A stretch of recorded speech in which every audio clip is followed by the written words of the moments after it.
సింహాసనముపై ఆసీనుడా, దేవదూతలు ఆరాధించు పరిశుద్ధుడా, యేసయ్యా నా నిలువెల్ల నిండియున్నావు.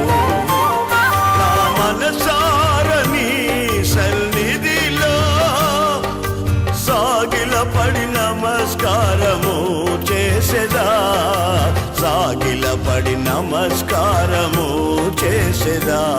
నా మనసారని సన్నిధిలో సాగిలపడి నమస్కారము చేసెదా, సాగిలపడి నమస్కారము చేసెదా.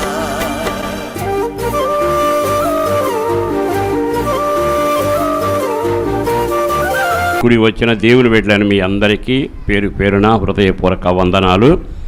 కొద్దిసేపు దేవుని మాటలు విందాం. ఈరోజు ఒక విషయాన్ని మీకు జ్ఞాపకం చేస్తాం. సహజంగా మనందరికీ వివరాలు సేకరించడం, ఆరాలు తీయడం, కొన్ని విషయాలు తెలుసుకోవడం ఆశగా ఉంటుంది. కొన్నిసార్లు మంచికై విచారణ లేకపోతే ఆరాలు చేస్తాం. కొన్నిసార్లు కొన్ని విషయాలు తెలుసుకోవాలని తొందరపడుతుంటాం. మరి భూలోకంలో జీవించిన మనం ఓ చదువు కోసమో ఇంటి స్థలం కోసమో పెళ్లి చేసేందుకే అంతగా ఎంక్వైరీ చేసి వివరాలు సేకరిస్తున్నాం కదా. అంటే మనకేం కలగాలని, భవిష్యత్తు కలగాలని. మన ఆశ ఏమిటంటే మా ఆలోచనలు దెబ్బతినకూడదు, మేము మా వాళ్ళు కష్టాలు పాలు కాకుండా ఓ నెమ్మదిగా ఉండాలని ఆశ. తప్పేం కాదుగా. అయితే బైబిల్ లేఖనంలో ఓ చక్కని వాక్యం మీ జ్ఞాపకం చేస్తాం. మన ఆత్మీయ జీవితంలో కానీ, కుటుంబ జీవితంలో కానీ, మన భక్తిపరమైన పోకడలో కానీ మనం కూడా ప్రభువు దగ్గర మనల గురించి దేవుని ఆలోచన ఏమిటి, మన పిల్లలకి దేవుడు ఏమి ఇవ్వబోతున్నాడు, నేను చేయాల్సిన పని ఏమిటని ఆయన దగ్గర కూడా మనం మోకరించి వివరాలు ఆయన చెప్పి ఆరాలు తీసుకోవడం బాగుంటుంది. దాని పేరే విచారణ, దాని పేరే ప్రార్థనా జీవితం, దాని పేరే ఆయన పాదాల దగ్గర కూర్చుని బ్రతిమలాడడం. ఎప్పుడైతే జీవాధిపతి అయిన దేవుని యొద్ద మనం మోకరిల్లి ప్రణమిల్లి బ్రతిమలాడుతూ ప్రార్థన చేస్తామో, మనం ఆయన దగ్గరికి వెళ్ళి విచారణ చేసినప్పుడల్లా ఆయన సమస్తం ఎరిగినవాడు, సమస్తం చేయగలిగినవాడు.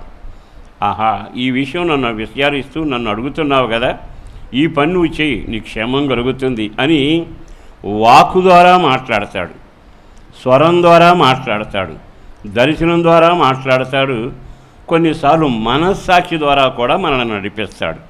అప్పుడు మన మనుగడ దీవెనకరంగా ఉంటుంది. అదే పని చేసాడు ఒక వ్యక్తి. చదవండి, కీర్తనాకారుడు రాసిన 34వ కీర్తన 4వ వాక్యాన్ని జాగ్రత్తగా చదువుదాం. నేను యెహోవా యొద్ద విచారణ చేయగా ఆయన నాకు ఉత్తరమిచ్చెను, ఆయన నాకు వెంటనే జవాబిచ్చెను. దేవునికి మహిమ కలుగునగాక. ఈ కీర్తనాకారుడు అంటున్నాడు, నేను నరమాత్రుల దగ్గర విచారణ చేయటంలా, నేను నా రక్త సంబంధికుల దగ్గరికి వెళ్ళి విచారణ చేయటంలా, నేను న్యాయాధిపతుల దగ్గరికి వెళ్ళి విచారణ చేయటంలా, నా దేవుని దగ్గరకే వెళుతున్నా. నా దేవుని దగ్గర నేనేం చేస్తున్నా అంటే విచారణ చేస్తున్నా. యెహోవా యొద్ద నేను విచారణ చేశాను. ఏ విషయం? రాజ్య విషయమైన, వివాహ విషయమైన, పిల్లల మనుగడైనా, నడవలసిన త్రోవైనా అన్నిటినీ ఆయన దగ్గరే అడిగి తెలుసుకుని నేను బయలుదేరుతున్నా.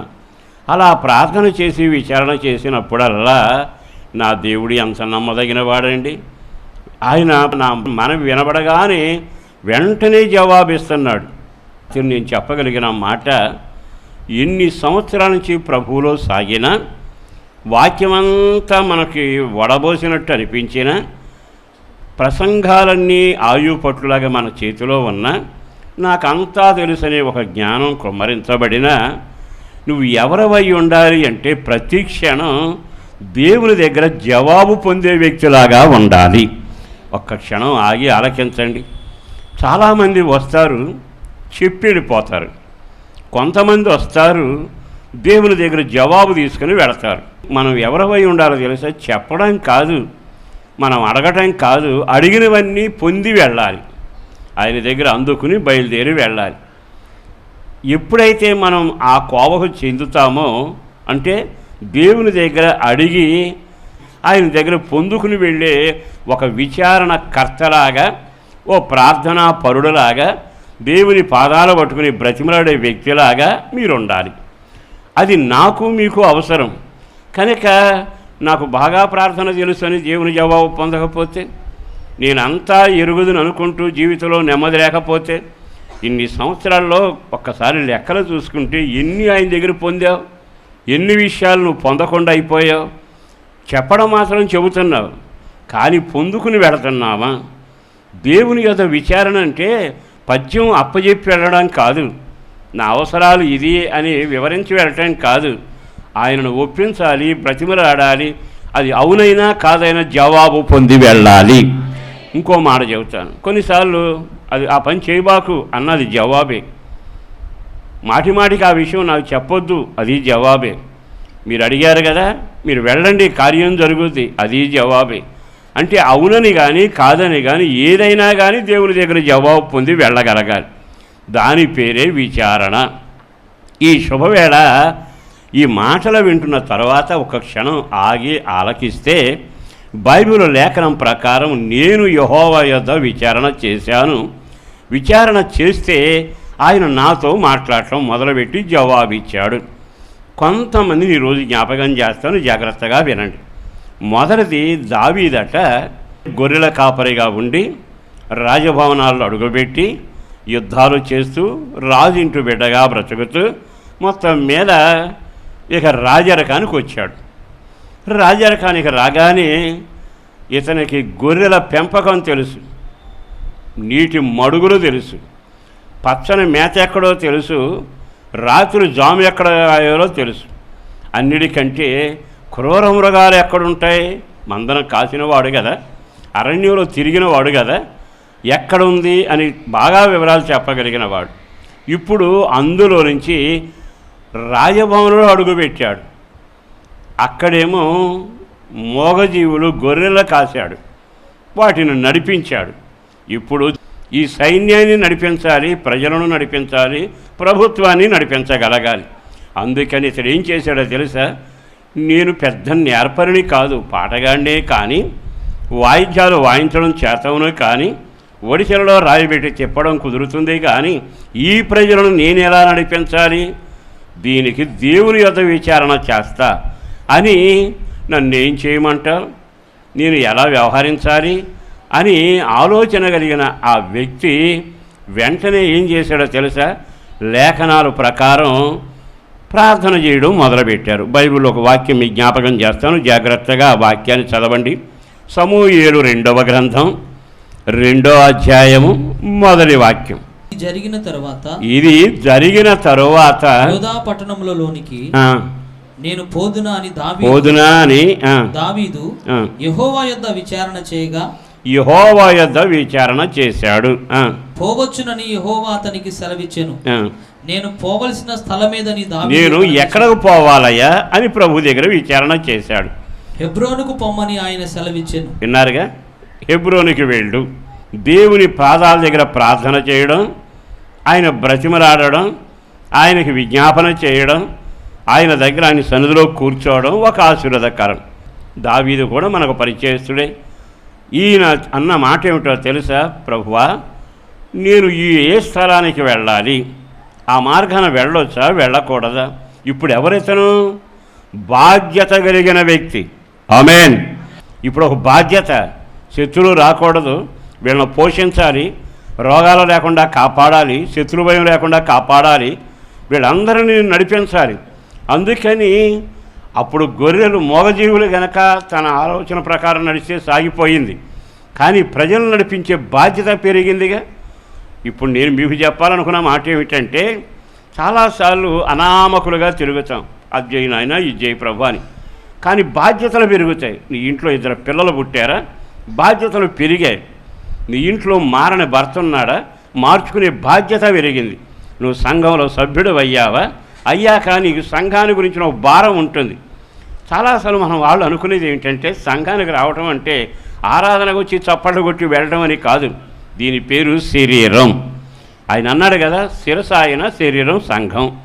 ఇందులో సభ్యుడు అయినాక బాధ్యత ఏమిటో తెలుసా? భారం. ఈ శరీరాన్ని నేను విస్తరింపచేయాలి, ఈ శరీరం బలంగా దృఢంగా ఉండాలి. అంటే అన్ని అవయవాలు కలిస్తే శరీరం ఎదుగుతూ ఉంటుంది. ఇప్పుడు బాధ్యత పెరిగింది. 2 పిల్లలు కలిగితే బాధ్యత పెరిగింది. కుటుంబం పెద్దదైతే బాధ్యత పెరిగింది. నీ ఇంట్లో వాళ్ళకి రక్షణ లేకపోతే బాధ్యత పెరిగింది. ఈ సంఘం క్షేమంగా ఉండాలంటే నీకు బాధ్యత పెరిగింది. ఇదివరకు దావీదు గొర్రెల వెరకు ఉన్నాడు, ఇప్పుడు బాధ్యత కలిగిన రాజ సంస్థానానికి వచ్చాడు. అందుకంటున్నాడు, ఇదివరకు వేరు ఇప్పుడు వేరు. ఇదివరకు రాడి ప్రార్థన నేను ఇప్పుడు చేయను, నాకు బాధ్యతలు పెరిగాయి గనక, భారం నా గుండెల మీద ఉంది గనక ఇప్పుడు నేను యెహోవా యొద్ద విచారణ చేస్తాను. అంటే నీకు బాధ్యత పెరిగినప్పుడల్లా ప్రార్థన పెరగాలి. నీకు బాధ్యతలు పెరిగినప్పుడల్లా దేవుని యొద్ద ఆయన పాదాల దగ్గర కూర్చుని బతిమలాడే అనుభవానికి రావాలి. దేవుని మందిరంలో నువ్వు కూర్చుని ఆయన సన్నిధిలో ప్రార్థన చేయాలి. అంటే బాధ్యతలు పెరిగినప్పుడల్లా నీకు ప్రార్థన పెరగాలిగా. మరి కొన్ని విషయాల్లో మన ఇంట్లో శ్రమలు మొదలవుతాయి. శ్రమలు అంటే నిన్ను పాడు చేసేవి కాదు, నిన్ను ప్రార్థనలో కూర్చోబెట్టాయి. అలా ప్రార్థనలో కూర్చోబెట్టి వచ్చినప్పుడల్లా భారం పెరిగింది. ఆ పెద్దోడికి దారి తప్పినట్టున్నానండి, భారం పెరిగింది. ఆ కోడలు వినకుండా అయిపోతుందండి, భారం పెరిగింది. పిల్లవాడు డబ్బులన్నీ పాడు చేస్తున్నాడు, భారం పెరిగింది.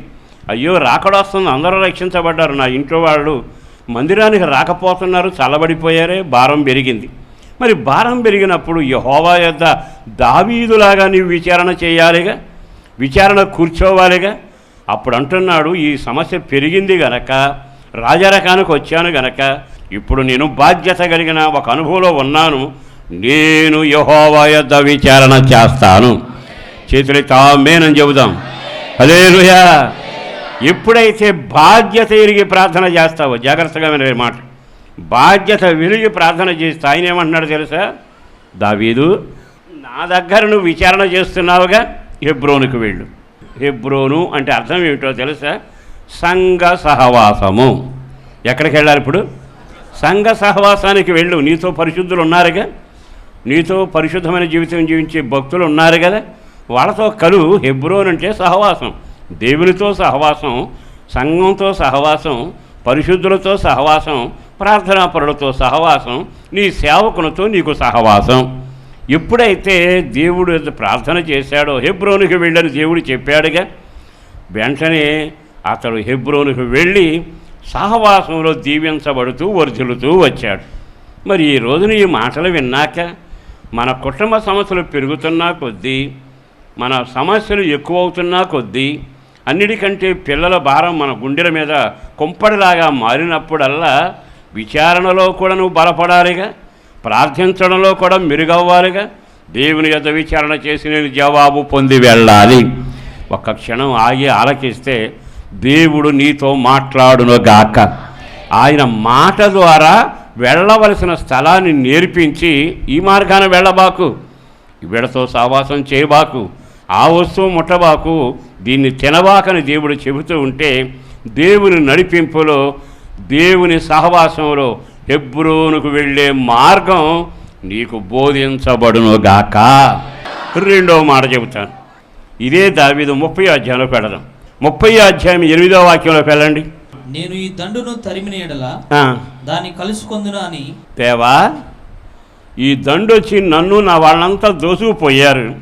ఒక క్షణం నేను వాళ్ళని పరిగెత్తుకుని వెళ్ళి వాళ్ళను వశం చేసుకోవచ్చా, చేసుకోగలనా అని ప్రార్థన చేశాడు. మళ్ళా చదవండి ఆ వాక్యాన్ని. నేను ఈ దండును తరిమిన ఎడల నేను ఈ దండును తరిమిన ఎడల దాన్ని కలుసుకొందునా అని యెహోవా యొద్ద దావీదు విచారణ చేయగా యెహోవా తరుము, నిశ్చయముగా నీవు వారిని కలుసుకొని తప్పక నీ వారినందరినీ దక్కించుకుందామని. ఆ ఒక్క మాట చదవండి.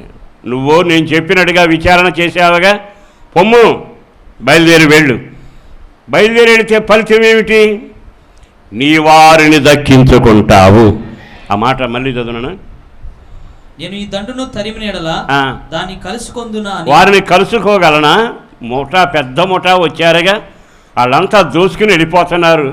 నా చేతిలో ఆయుధం లేదు, నా వాళ్ళు ఎవ్వరూ లేరు, కన్నీళ్ళు తప్ప నా దగ్గర ఏమీ లేవు. ఇప్పుడు నేను వెళ్ళి వాళ్ళని కలుసుకోగలనని విచారణకర్త దగ్గర విచారిస్తున్నాడు. యెహోవా తరుము, నిశ్చయముగా నీవు వారిని కలుసుకొని తప్పక నీ వారినందరినీ. ఆ మాట అందరూ చెప్పండి. తప్పక నీ వారిని దక్కించుకొందువు. దేవుని యొద్ద విచారణ చేస్తేనట దావీదుకున్న గొప్ప అనుభవం ఏంటో తెలుసా? తన వారిని దక్కించుకున్నాడు.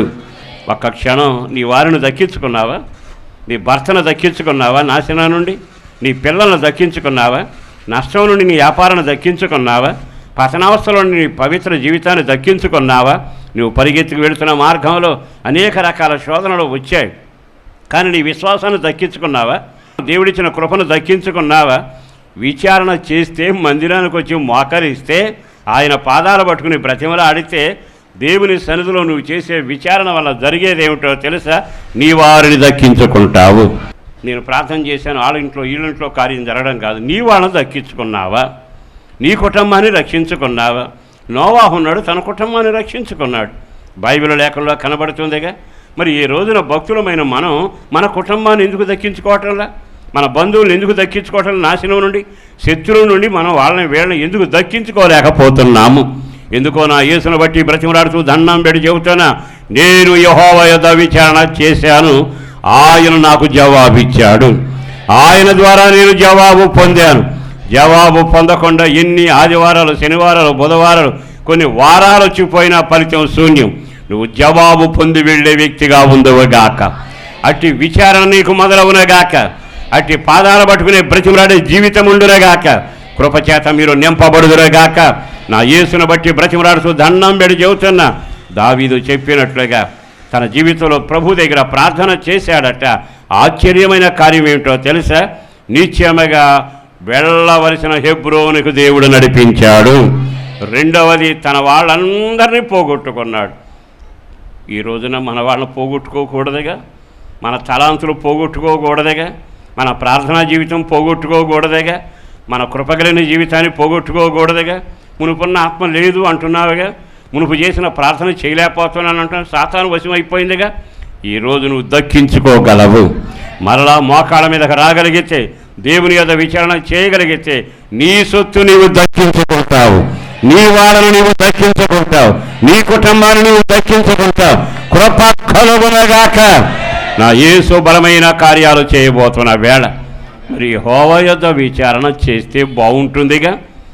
ఒకటి, వెళ్ళవలసిన మార్గం చూపించాడు. రెండవది, మనం ఏదైతే పోగొట్టుకున్నా దాన్ని సంపాదించుకునేందుకు తన వారిని దక్కించుకునే ప్రయత్నం ఆ విచారణలో మొదలయ్యింది. కృప కలుగుతుంది. మూడవ మాట చెబుతాను. యెషయా గ్రంథం 33వ అధ్యాయము 9వ వాక్యం చదువుదాం. దేశము దుఃఖించి క్షీణించుచున్నది.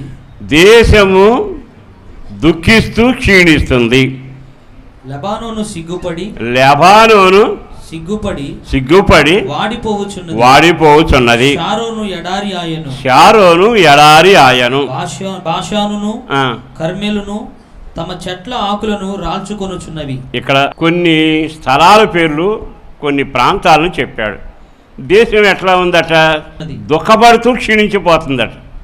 అంటే దేశం ఎప్పుడు అభివృద్ధి పొందాలి, దేశం ఎప్పుడు జనం చేత కిటకిటలు ఆడాలి, సమృద్ధి చేత నింపబడాలి, వనరుల చేత ఆశీర్వదించబడాలి. నీరు పారుతుంటే, దేశం పండుతూ ఉంటే, పచ్చదనం ఊరేగుతుంటే దేశం కళకళలాడినట్టు. దేశం క్షీణించిపోతుందట. రెండో మాట ఏమన్నాడు?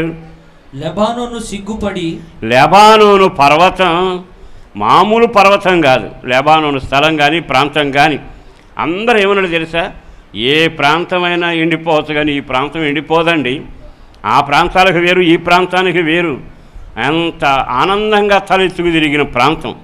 కానీ ఇప్పుడు సిగ్గుపడుతుందట.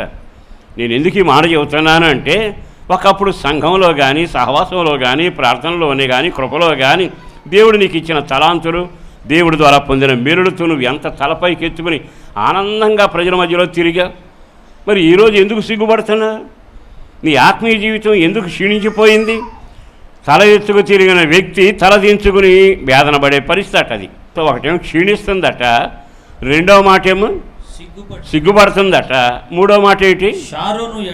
షారోను పువ్వుల పుష్ప తోట మామూలుదే కాదుగా. పరమగీతములే ప్రత్యక్షమైన మాటలు పలికాయి. షారోను అంటే ఆ పొలం వేరు. ఆ షారోను పొలం సంఘానికి సంకేతం. అక్కడున్న పూలన్నీ విశ్వాసులకు సంకేతం. ఆ మకరందం అంతా దేవుని సాన్నిధ్యంలో అనుభవించే కృపకు సంకేతం.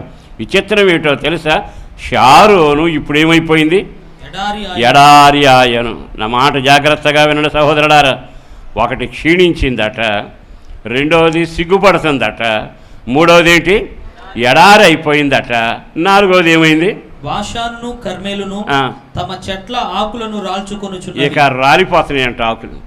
చెట్టు గనతెప్పుడు పచ్చగా ఉన్నప్పుడు, ఆకులు దట్టంగా ఉన్నప్పుడు ఆ ప్రాంతానికి గాలి వీస్తే ప్రజలు ఆహ్లాదమైన వాతావరణం అనుభవిస్తారు. ఆ చెట్టు చూడగానే ఈ చెట్టు నీడన కాసేపు నిలబడదాం అని అనిపించాలి. ఇప్పుడు నిన్ను చూసినప్పుడు ఒకప్పుడు జనం పరిగెత్తుకు వచ్చారు కదా. నీ భక్తిని చూసినప్పుడు, నీ ప్రార్థన చూసినప్పుడు, నీకున్న గొప్పతనాన్ని చూసినప్పుడు వాడు పరుగున వచ్చి నీడన చేరి, వీళ్ళ ప్రార్థన వేరండి, వీళ్ళు మాట్లాడుకునే మాటలు వేరండి, వీళ్ళ మాటలు వింటే ఎంత దీవెనకరంగా ధైర్యంగా ఉంటుంది, వీళ్ళ దగ్గర ఒక ఆదరణ కలుగుతుంది. బంధువుల దగ్గరకు అక్కడికో ఇక్కడికి పోతే రకరకాల మాటలతో మనసు చెడిపోతుంది అనుకుని ఈ చెట్టు దగ్గరికి విశ్వాసులు అందరూ వచ్చారు.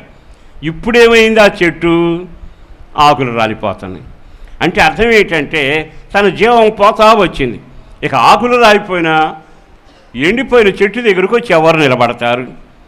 అంటే ఇప్పుడు నీ ఆత్మీయ జీవితంలో రాలే చెట్లు, ఆకులు రాలిపోయిన అనుభవంకి వచ్చావా? ఎడారిలాగా మారిపోయావా? తలదించుకుని సిగ్గుపడే పరిస్థితికి వచ్చావా? క్షీణించిపోయే పరిస్థితిలోకి వచ్చావా? బాగా ఆలకించండి, ఇది మర్మం, ప్రవచనం. కానీ మన ఆత్మీయ జీవితంలో 4 కార్యాలు జరుగుతున్నాయా? ఈ ఒకనాడున్న ధైర్యం లేదా? క్షీణిస్తున్నావా? తలదించుకుంటున్నావా? మీ దేవుడేమో అని అంటున్నారుగా వాళ్ళు, తలదించుకుంటున్నావుగా. ఒకప్పుడు రోషం ఉంది, ప్రార్థన ఉంది, పట్టుదల ఉంది, ఐక్యత ఉంది, గొప్ప కార్యాలు చేశావు. తలదించుకుంటున్నావు ఎందుకని? ప్రార్థనాత్మ లేదు, బలిపీఠం మీద మంట లేదు, మనసులో శక్తి లేదు, వాక్యం మీద పట్టు లేదు. ఇంకా చెప్పాలంటే ఒకప్పుడు బాగా విస్తరించావు, క్షీణించడం మొదలు పెడుతున్నావుగా.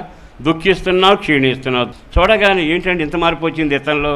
మొన్న బాగానే ఉన్నాడే, ఈ మధ్య మరీ ఏంటి అస్థిపంజరం అయిపోయాడు, క్షీణించాడు. వాక్యం వినబడింది, అంగీకరించాల. ప్రార్థన సన్నిధికి దూరం అయిపోయాడు, ప్రేమ కరువైపోయింది, ప్రార్థన లేకుండా అయిపోయింది, క్షీణిస్తూ వచ్చాడు. ఒకటేమో క్షీణించిన జీవితం అట, మరో పక్కనేమో సిగ్గుపడే జీవితం అట, మరొకటేమో ఎడారలాగా ఎండిపోయిన జీవితం అట. 4వ అనుభవం ఏమిటంటే జీవిత అనుభవాల్లో అంతా కోల్పోయి ఆకులు రాని చెట్టులాగా ఉన్నారట. ఇక వీళ్ళ కర్మ ఇంతేనా? నా దేవుడెవరో తెలుసా? ఉన్నతమైన కార్యాలు చేయగలిగిన వాడు.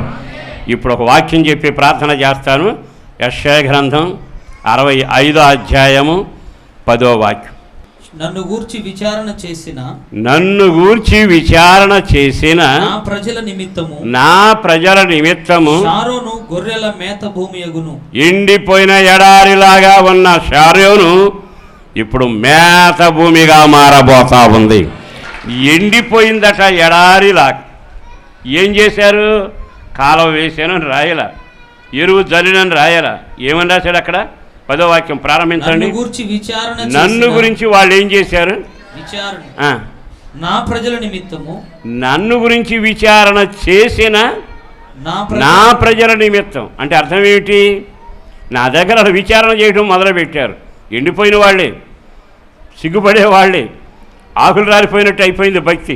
ఒకనాడున్న అభివృద్ధి లేదు, క్షీణించిపోతున్నారు. సంఘంలో ఉన్నాం, సంఘం అనుకుంటున్నాం, భక్తులు అనుకుంటున్నాం, 4 అనుభవాలు దొర్లుకుంటా వెళ్ళిపోయాయి. అయినా తిరిగి నా ప్రజలు నా దగ్గర విచారణ చేసిన ఎడల చేశారా? చేస్తే నేనేం చేస్తానో తెలుసా? వెంటనే ఎండిపోయిన ఎడారిలాగా ఉన్న ఆ షారోనును మేత భూమిగా మార్చబోతున్నాను. మేతన్న దగ్గర ఏముంటాయి? గొర్రెల మందలు ఉంటాయి, పశువుల మందలు ఉంటాయి. ఒకనాడు ఆ ఎడారిలో ఒక్క జీవి కనపడరా, అంతా ఎండిపోయిందిగా. దాన్ని మేత భూమిగా మార్చాడట. ఇక జీవాలు వస్తున్నాయి, వాటి మీద తింటున్నాయి, పొర్లాడుతున్నాయి.